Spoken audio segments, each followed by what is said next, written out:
Have you ever seen a forest that grows in the sea?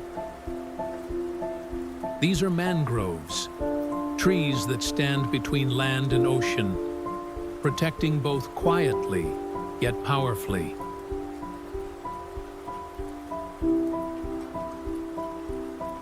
Their roots create shelter for fish, crabs, and countless other creatures. Every branch, every tangle of roots is a home for life. But mangroves do more than protect wildlife. They protect us. When storms hit, their roots hold the soil together, slowing down waves, reducing floods, and keeping coastal communities safe. They even fight climate change, absorbing carbon up to 4 times faster than tropical rainforests.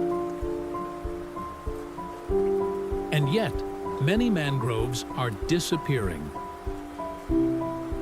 Cleared for development, cut down, forgotten. But here's the good news. Mangroves can grow back.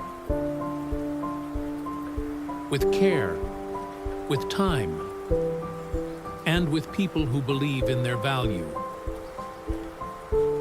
So next time you see those roots reaching out of the water, remember, they're not just trees. They're guardians of the coast, standing strong to protect life, both above and below the waves. And they're counting on us to protect them in return.